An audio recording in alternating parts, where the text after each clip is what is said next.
Hi friends, welcome back to study classes. तो my dear friends, आपके साथ discussion कर रहे हैं, इंटरव्यूज चल रहे हैं हमारे टॉपर्स के साथ जिन्होंने अपने गोल को अकम्प्लिश किया यूजीसी नेट 2021 में। और ऐसे ही एक अनोखे टॉपर आज हमारे साथ मौजूद है।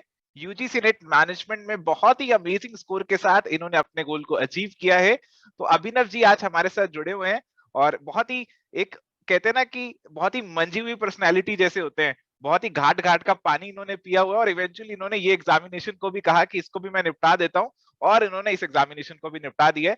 बहुत सा एक्सपीरियंस इनसे हमें मिलेगा और इनसे हम गाइडेंस भी लेंगे कि कैसे इन्होंने प्रिपरेशन को मैनेज किया being a senior branch manager in in a bank. तो यहाँ पे उसके साथ साथ इन्होंने अपनी प्रिपरेशन को मैनेज किया और इतने अमेजिंग स्कोर के साथ अपने गोल को अचीव किया है। तो सबसे पहले तो many many congratulation Abhinav ji. I welcome you to ever study classes platform. Thank you very much sir. और जितने भी दर्शक लोग देख रहे हैं उन लोगों के भी मेरा बहुत बहुत नमस्कार, प्रणाम। बहुत अच्छा लग रहा है आपके साथ जुड़कर। मतलब इनके बारे में तो जितना मैं बताऊं कम है।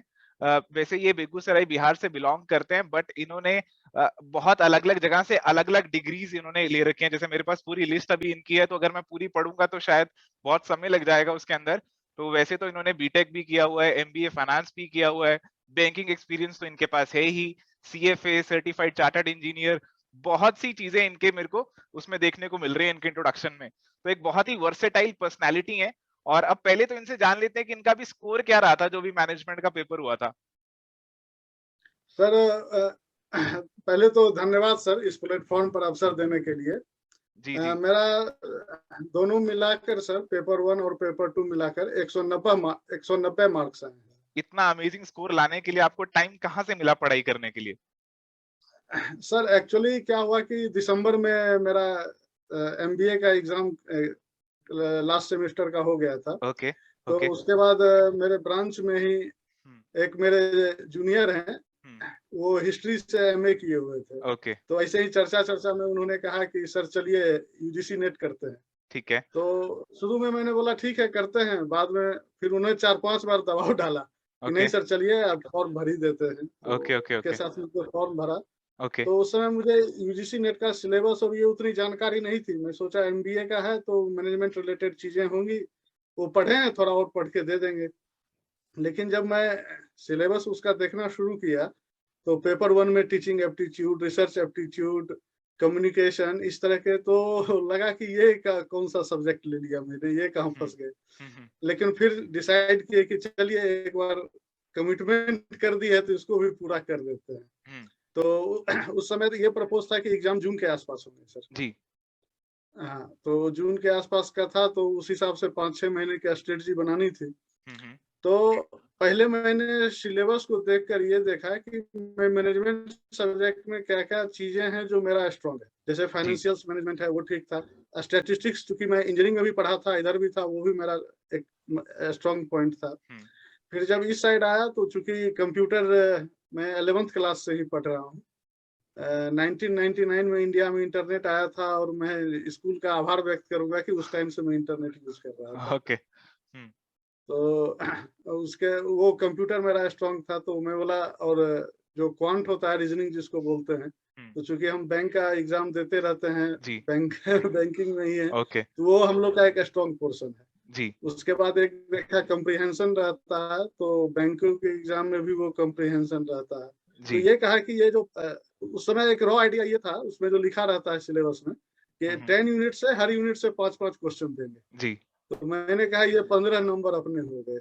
जी बाकी एक जो फिर यूट्यूब से वीडियो देखा, मैनेजमेंट का सर्च कर रहा था, जी तो जी जी उसमें सर मैं बताना चाहूंगा एक आपका चैनल और एक और चैनल था, जी। वही दो मैनेजमेंट लिख रहे थे, नहीं तो बाकी सब मुझे कॉमर्स वाले दिख रहे थे। ओके मुझे ओके उस ओके। टाइम ये आइडिया नहीं था कि कॉमर्स और मैनेजमेंट के बहुत सारे सिलेबस कंबाइन है, हाँ, कंबाइन है, मतलब हाँ। सिमिलर है कि थोड़े जी डिफरेंट है। जी तो जी जी। मैं सोचा यार मैनेजमेंट का यूट्यूब पे भी नहीं है तो आपका हाँ मिला। हाँ हाँ और हाँ। आपका मैं प्रीवियस वीडियो भी देखा जो 6 महीने ओके। पहले आपने डाले हुए थे, जी 7 महीने डाले हुए थे। जी जी जी। फिर करते-करते फिर मुझे आइडिया लगा कि अच्छा पेपर 1 ऐसा है, पेपर 2 ऐसा है। Okay okay okay. तो सबसे पहले मैंने काम क्या किया कि पेपर 1 में जो मेरे 3 स्ट्रॉन्ग यूनिट थे उनको हाँ, छोड़कर जो बाकी 7 यूनिट बचे, ओके, उसके एक रफली एक किताब लेकर मैंने उसकी रफ स्टडी की। एक्चुअली ओके, है क्या ये चीज़? ओके, ओके, क्वांटिटेटिव एप्टीट्यूड क्या है? रिसर्च एप्टीट्यूड क्या है? जी, अब बेसिकली मैं बताता हूँ, मुझे भी बहुत प्रॉब्लम है यार। रिसर्च एप्टीट्यूड में जब मैं पढ़ा टाइप्स ऑफ रिसर्च, तो हुँ, शुरू में तो 2 बोले, क्वांटिटेटिव रिसर्च, क्वालिटेटिव रिसर्च। जी, फिर और आगे एक्शन रिसर्च, उसके अंदर एक्स फैक्टर रिसर्च, जी, मतलब तरह-तरह के प्रकार उसमें रिसर्च जी, के आगे। तो जी, फिर यूट्यूब से गाइडेंस लेना शुरू किया हाँ, और हुँ, उसके बाद मैंने क्या किया, प्रीवियस ईयर्स क्वेश्चन लगाने शुरू जी, किए। उसमें उसमें मैं ये करता था कि प्रीवियस ईयर्स क्वेश्चन में कि हुँ, मैं किस चीज़ का जवाब दे पा रहा हूँ और किस चीज़ का नहीं दे पा रहा हूँ, तो क्यों नहीं दे पा रहा हूँ, किस कारण हुँ, गलती हुई मेरी। हुँ, तो हुँ, इन सबों को समावेशित करते हुए हुँ, मैं इस मुकाम पर पहुँचने में ओके, ओके, ओके। कामयाब ओके, ओके। नहीं, बिल्कुल आपने बहुत बड़ी अचीवमेंट ली है। ये आपका कौन-सा अटेम्प्ट था? ये भी आप बता दीजिए फर्स्ट हमारे दर्शकों को। अटेम्प्ट था, फर्स्ट फर्स्ट अटेम्प्ट में अटेम्प्ट देखो इन्होंने अपने जो फर्स्ट गोल है अटेम्प्ट 190 मार्क्स के साथ इन्होंने अपने जो मैनेजमेंट के अंदर क्लियर कर लिया है और जेआरएफ के लिए इनकी अभी एज नहीं थी बट इन्होंने फिर भी इतने अच्छे स्कोर के साथ इस एग्जाम को पहले ही अटेम्प्ट में निकाल लिया, which is in itself a very big achievement.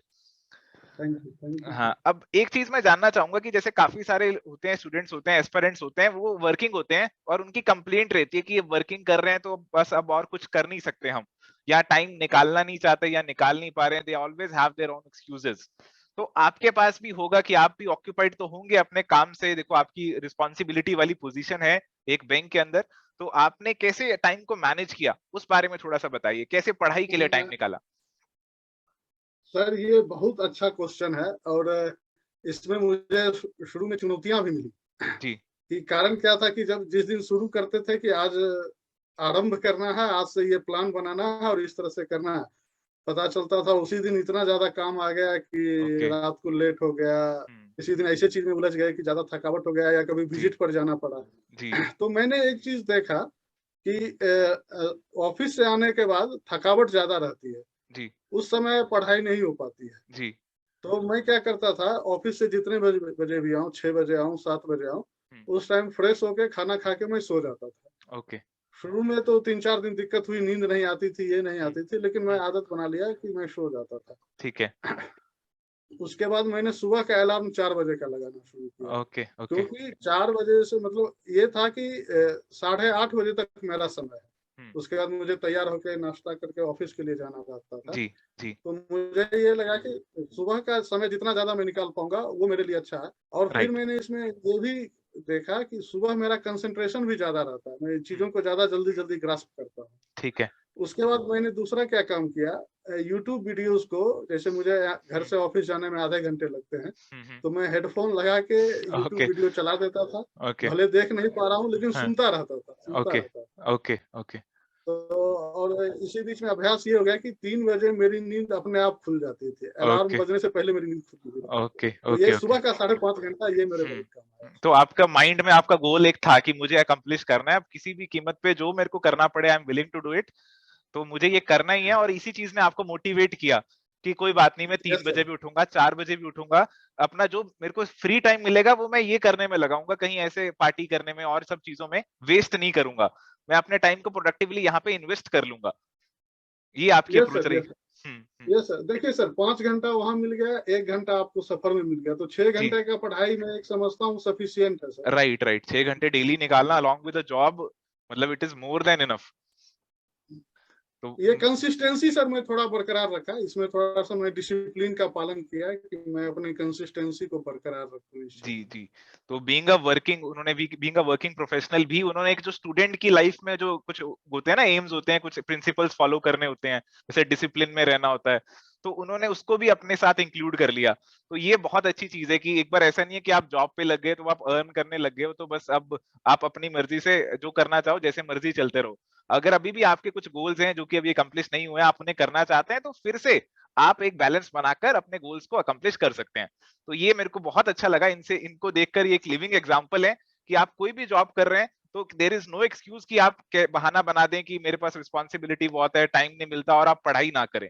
तो यहाँ से हमें एक बिल्कुल एक लिविंग एग्जांपल मिल जाता है कि आपका गोल अगर माइंड में क्लियर है ना कि मुझे ये चीज करनी है किसी भी कीमत पे करनी है तो वो आप डेफिनेटली अचीव कर लेंगे। और पहले अटेम्प्ट में इन्होंने करके ये बता दिया कि भाई nothing is impossible in this world, everything is possible. अगर हमने डिसाइड कर लिया है, अगर हमने वो दृढ़ निश्चय कर लिया ना कि अब करना ही है इस चीज को, तो आप डेफिनेटली अकम्प्लिश कर सकते हैं। और ये चीज के लिए I would like to praise you. मतलब मैं जितने भी वर्ड्स बोलूं बहुत ही कम है। मतलब I am feeling my self very motivated कि आपने यहाँ पे आके इतने अच्छे स्कोर के साथ इस एग्जाम को क्रैक कर लिया। और जो पहले काफी सालों से पढ़ते हुए बच्चे हैं ना, वो भी स्कूल स्कोर पे नहीं पहुंच पा रहे हैं।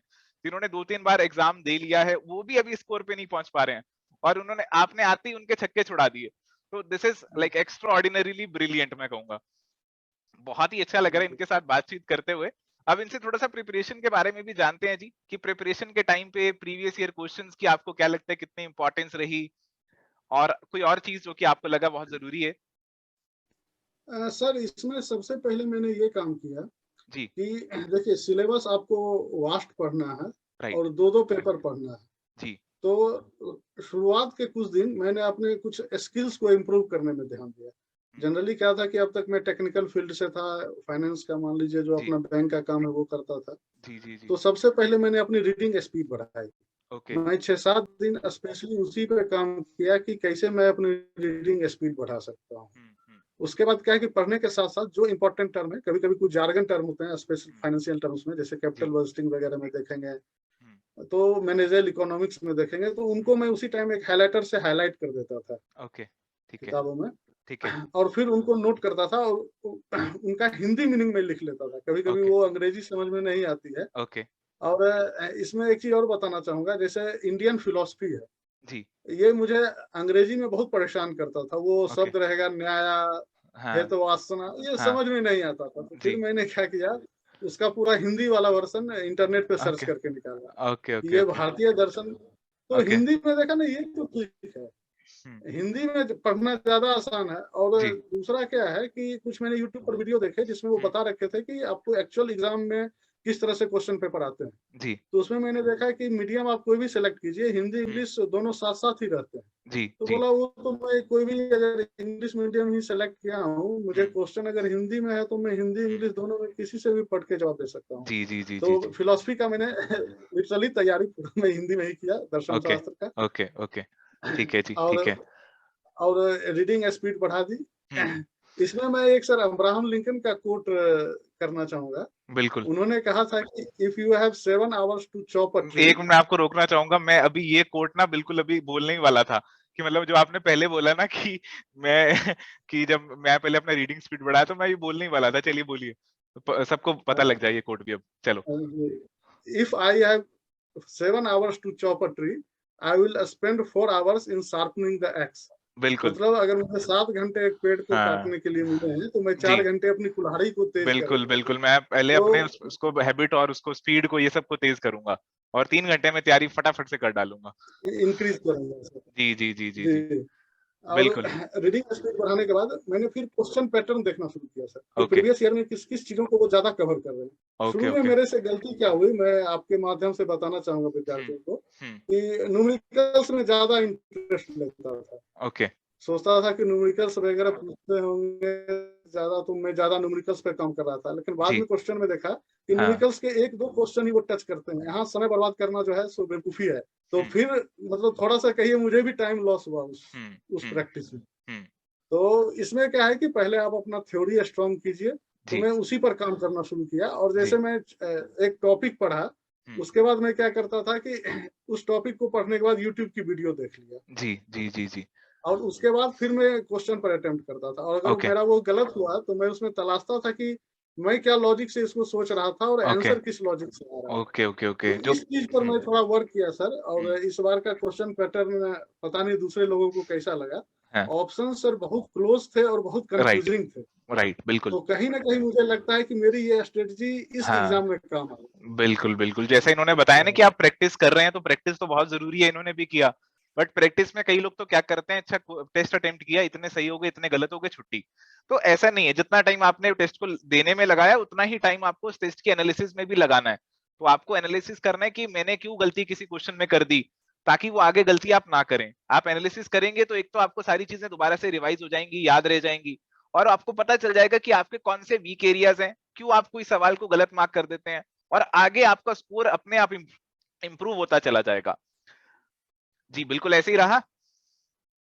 जी सर, जी सर, बिल्कुल जी जी सर। जी, चलिए बहुत अच्छा लग रहा है और इनसे बातचीत दूसरा करते चीज हुए। क्या है ना सर, हाँ जी। एक जी, दूसरा चीज क्या है सर कि कभी आजकल इंफॉर्मेशन ओवरलोड भी हो जा रहा है। जैसे आप एक लीजिए इन्वायरमेंट है हमारा टॉपिक जो पेपर वन एग्जैक्टली का, बिल्कुल।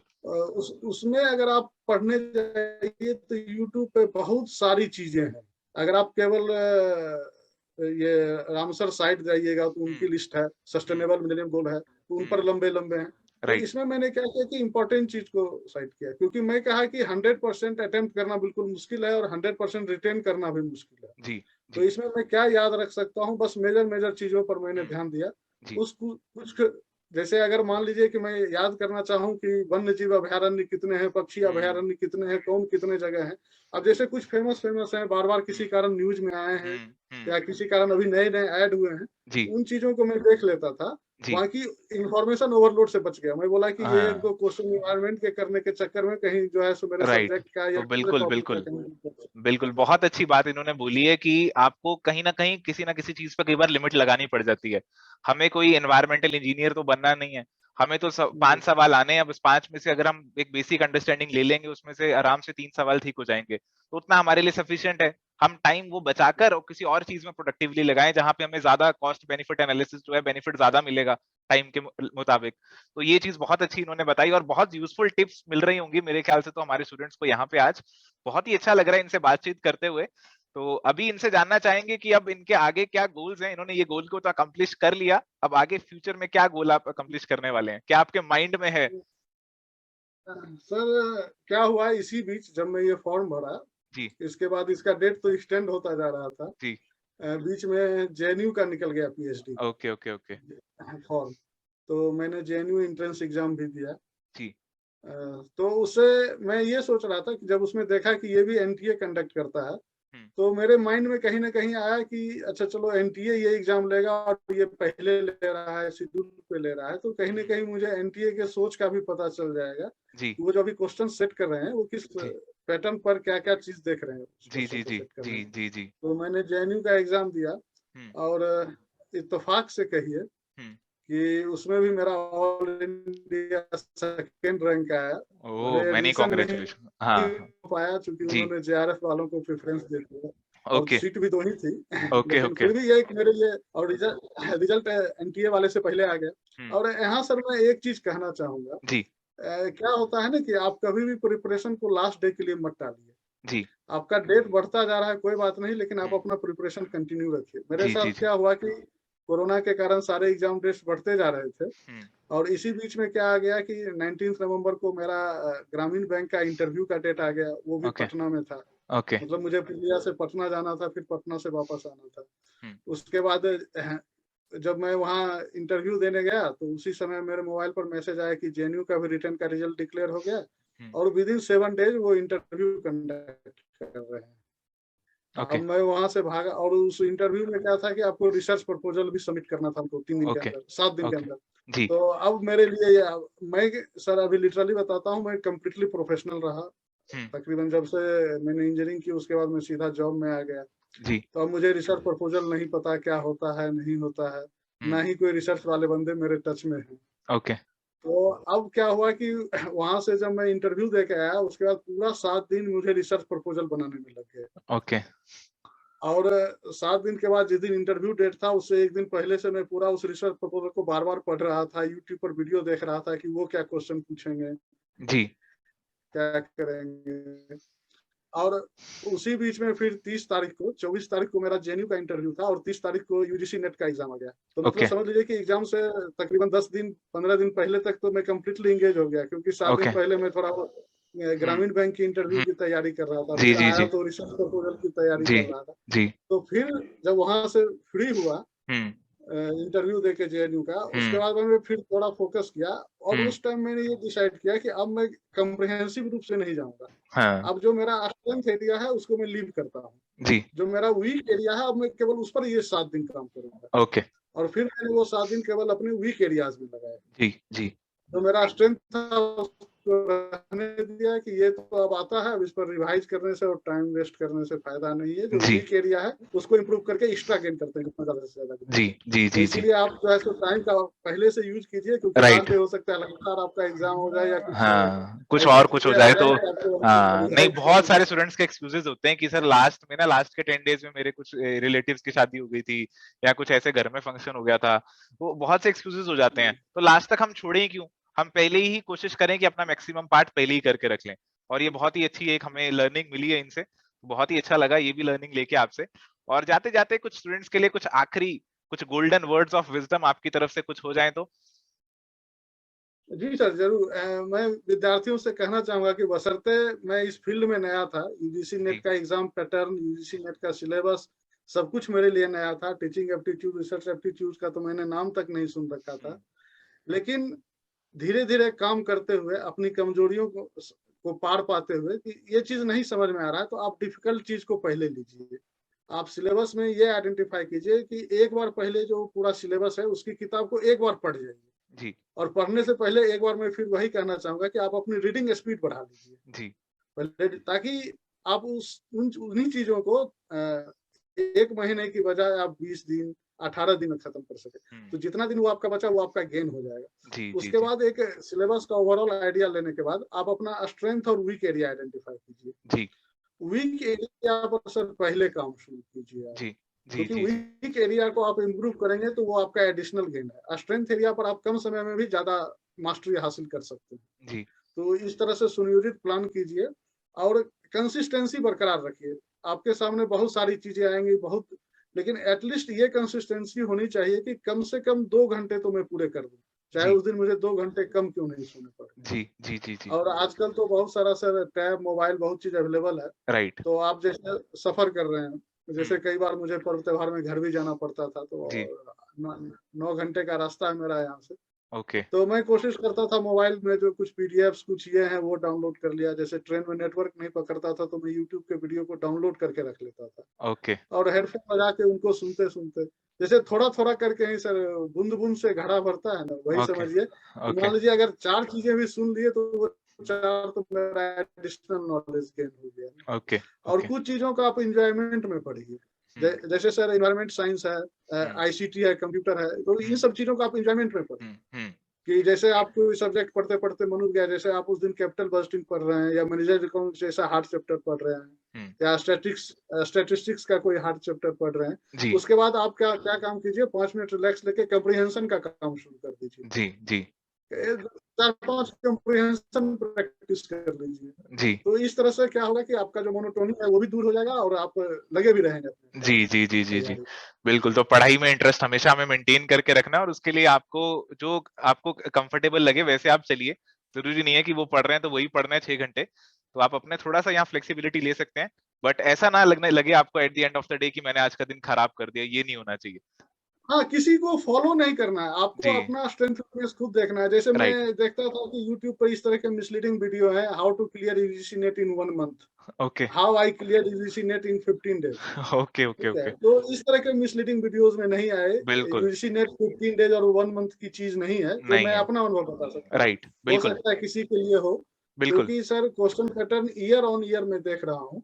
राइट ये कॉम्प्लेक्स करते जा रहे हैं जी और ज्यादा से ज्यादा ये क्लैरिटी ऑफ थॉट पे जा रहे हैं। इसमें राइट मैं एक चीज कहना चाहूंगा, मुझे एक फायदा हुआ सर, जब मैंने सीएफए फाउंडेशन का कोर्स किया, ओके सीएफए इंस्टीट्यूट यूएसए से, जी तो उनका जो क्वेश्चन पैटर्न था ना, उनका इसी तरह रहता है। वो ओके डायरेक्ट क्वेश्चन नहीं पूछते हैं, वो जी आपको जो प्रिंसिपल है, थ्योरी है, वो आप पढ़िए, उस पर एप्लीकेशन रिलेटेड पूछते हैं। और ओके कहीं ना कहीं मैं ये देखा कि एनटीए भी उसी पैटर्न को फॉलो कर रहा है। जी जी जी जी जी जी तो चलिए। क्लैरिटी ऑफ कंसेप्ट लाना बहुत जरूरी है। जितना पढ़िए सॉलिड पढ़िए और फिर उसके बाद नेक्स्ट स्टेप को अपना मास्टरी कीजिए। बिल्कुल बिल्कुल। तो हमने इनसे सीखा कि सॉलिड पढ़ाई करनी है और इस बार सॉलिड अपने गोल को हमने अचीव कर लेना है। एक बार मन में ठान लिया तो आप कुछ भी कर सकते हैं। ऐसा नहीं है कि आपको कुछ चीज पता नहीं है तो आप उसे नहीं कर सकते। आप उस पर मेहनत करेंगे, आप उसे डेफिनेटली अकम्प्लिश कर सकते हैं। तो इसी के साथ हम इनसे विदा लेते हैं। बहुत ही अच्छा लगा आपसे जुड़कर, आपके जो वर्ड्स ऑफ विजडम है हमारे स्टूडेंट्स के लिए बहुत हेल्पफुल रहने वाले हैं। तो इस सेशन को कंक्लूड करते हैं। Okay guys, bye, take care, all the very best and keep working hard. बहुत बहुत ओके धन्यवाद, ओके जी। बहुत बहुत धन्यवाद।